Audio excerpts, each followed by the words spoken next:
So first of all, everybody, the brakes. And this is a tweet from March that is predicting exactly what happened. Absolutely incredible. Maybe you can find that as incredible as I do. I find it super incredible, super awesome, just outstanding. So we are in a very important place in our calculus class. Just greatly important, huge, big time. We have started talking about integration. We've talked about an antiderivative, and that's kind of what we've dealt with, is thinking about taking a function, finding its antiderivative, and that's big, but we are getting closer and closer to the most important idea in this class. And so that brings me to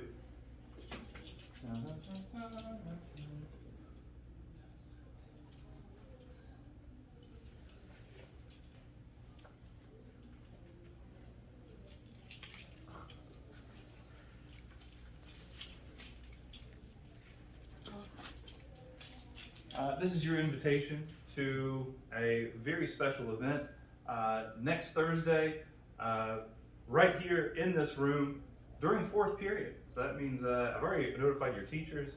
You won't be in your fourth period next Thursday. You will be here.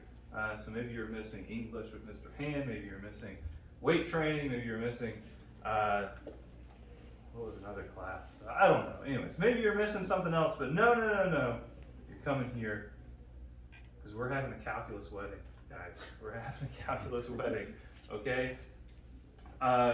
More information to come, but not too much, because it is a very important day for us. Do dress nice. There will be a wedding. Okay, we'll have a reception afterwards. We're gonna hang out afterwards and celebrate this very, very important day. And so we need to start learning some big ideas, and it's going to start pretty small. But we are growing closer and closer to the fundamental theorem of calculus. That is what we are getting closer and closer to.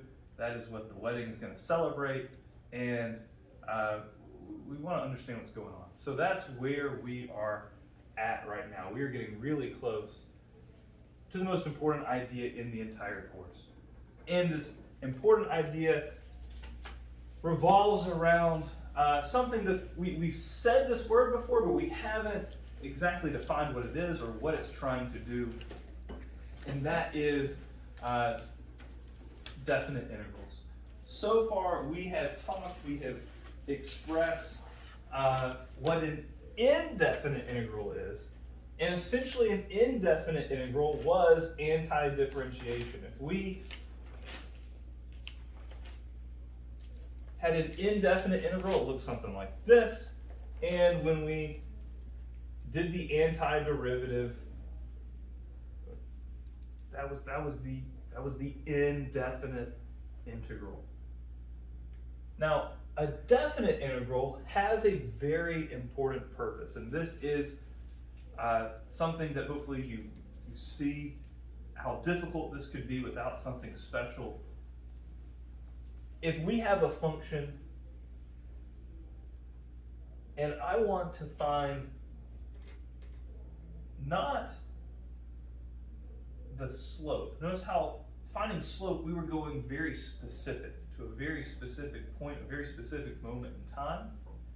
But instead, we wanted to find the area underneath the curve, bound between two x values and the x-axis. This right here would be very, very difficult, and a lot of what we're going to do in the next week preparing for the wedding is think about how difficult and how we could try to figure out what the area under that thing would be. Because here's the problem, is this is curved. It's not a perfect straight line. It's not like this perfect side of a circle. We know functions are constantly changing, or they can be constantly changing. We know the slopes all through here are all kinds of different things. And so finding the area underneath this curve is a pretty difficult task. And you can think about how crazy the function could be in the first place. Maybe the function does something like this, and we're trying to find the area from A to B. And just think about how crazy that is. And we could probably do some estimation. We could probably get pretty close. But the area underneath a function bound between two x values, the x-axis and that function, is represented by a definite integral. A definite integral to set up, the notation looks pretty much the same as an indefinite integral, except for we have a lower x value and an upper x value. The lower x and the upper x tell us where we are looking for the area underneath this curve.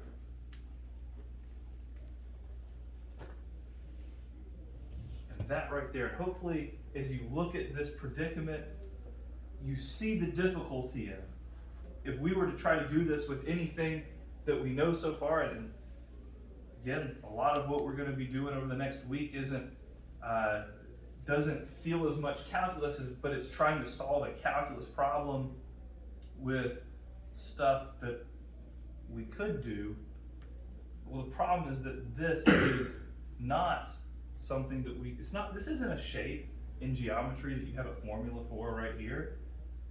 It's not a trapezoid, it's not a square or a rectangle or a triangle or anything like that. We don't have a formula for it, and so therefore it makes this very, very tricky. All right, so we're gonna do a lot of investigation on this. Thoughts on our predicament here? Thoughts on what our situation is? Anything you want to throw out there? Anything that's already puzzling you about this?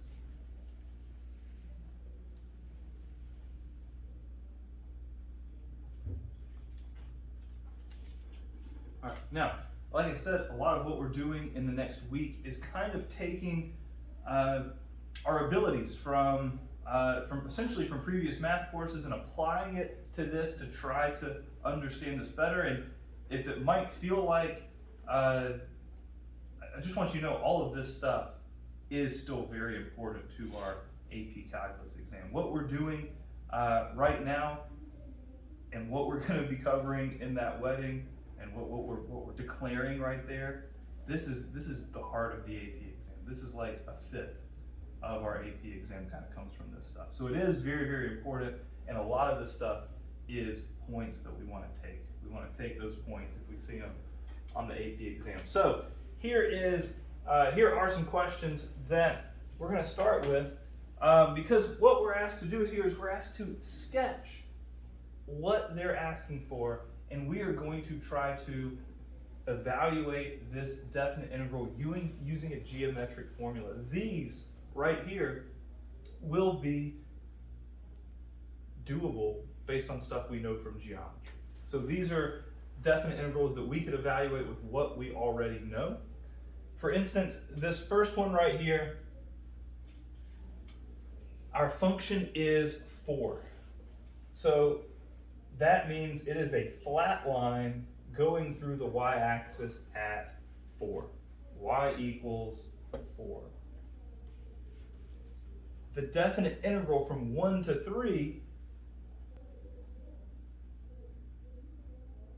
tells me that I am looking for the area underneath the curve.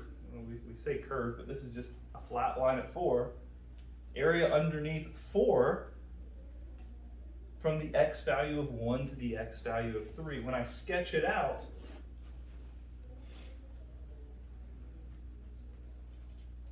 I have this rectangle. because the x-axis is also one of my boundaries to this region. When I look at that, again, it's a rectangle. I can look at my base, which is 2. I know I'm going over 2. I'm going up 4. And so the area right here is 8, because 2 times 4 gives me 8. You don't have to write units squared. There will be situations where we actually apply this in ways where we might have actual units out there, but no one's asking for you to write anything more than 8 for the answer to that problem. That is 8. Okay, wild stuff. Questions about that? Oh, the lunchroom people are here. Louise, thank you. Thank you. Maybe it's just, I don't know. Yes? How did you establish that there's the line before? Was it just because of the 4 before the dx? Yes, so the function that we're looking at is 4. So I graphed y equals 4. Are the other people, Karen, Dee, and John, were they also in there? I don't know. Were there a lot of people in there? There were a lot of people. Oh man. They may have been, and I just didn't see them. Okay. Well, we I wasn't sure how long y'all were going to be gone, so Did y'all do anything? we started talking about a very important idea. Yes. This is going to be a goofy video. I can't wait to watch it later. Can you pass this back to you? I also gave out. Here, you're invited to a wedding. You're invited to a wedding. Okay. Thank you. Yes. All of this is happening. So what we've established here is that a definite integral is asking for the area of underneath a curve. Our curve, and I say curve because most functions are curved, and that's kind of like a general term that we can say, but it's the area of underneath our function from our lower x value to our upper x value, also bound by the x-axis. Here we were able to sketch it out and calculate what that area actually was. Oh, here's the rest of the people. Okay, well, yeah. Guess we don't need this anymore.